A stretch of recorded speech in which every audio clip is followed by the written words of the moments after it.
News, the stunning new twist in a double stabbing that turned deadly in Brooklyn. Now an arrest. Good evening. I'm Gilma Avalos. Natalie and Chuck have the night off.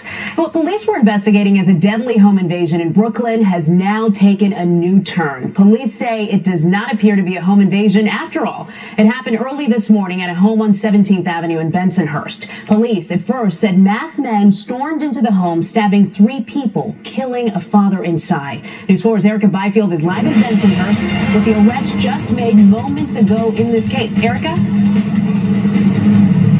Exactly, Clement. That's what we're hearing at this point. Police sources are telling us that the older daughter in this case has now been charged. We're still waiting to learn the exact charges, but we learned about a possible twist in this case around 4 o'clock this afternoon. Since then, we've been able to confirm all that information that you just shared, and this new version of the story actually matches the narrative that an upstairs neighbor told us.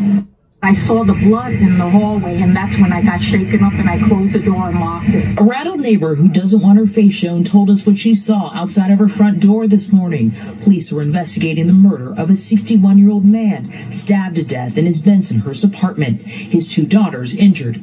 Multiple police sources tell us what was first reported as a home invasion is not so. Instead, this appears to be domestic violence. The sources say one of the girls allegedly stabbed her father to death and then stabbed her sister. The person we met who called 911 said this. They don't have anything as far as in the house, as far as for 2 guys in face masks to want anything. She told News 4 around 6 a.m. Thursday on 17th Avenue near 82nd Street, she heard her neighbors screaming, tussling. I heard the bodies like being slammed around like they were wrestling.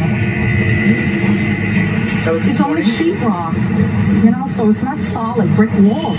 By mid-morning, detectives swarmed and had this area roped off. We found out that the man who died used to deliver food for a panini shop on the block. I felt terrible. I think this is horrible. And most recently worked for Mike's Diner about a half a mile away. I'm just in shock. He's a very nice man. He was a very nice man. Very nice. And I hope that God rest his soul. Employees said last summer the man's younger daughter waited tables here. She's the one in critical condition. They described her as sweet and driven. Now, given the man's horrific death, his manager said she can't shake the last conversation she had with him on Wednesday. He was worried about the situation going on in his house. Back in the neighborhood, other neighbors said something similar, telling us the police visited the apartment in the past, responding to calls about fights. Sometimes I used to hear so much slamming. I felt like she was going to come through my wall. Obviously, a lot of neighbors are telling stories like that tonight. You can see here behind me that the police remain on the scene. Again, at this point, we're still waiting for charges in this case. The police tell us we should be getting that information momentarily. Live in Brooklyn, Erica Byfield News.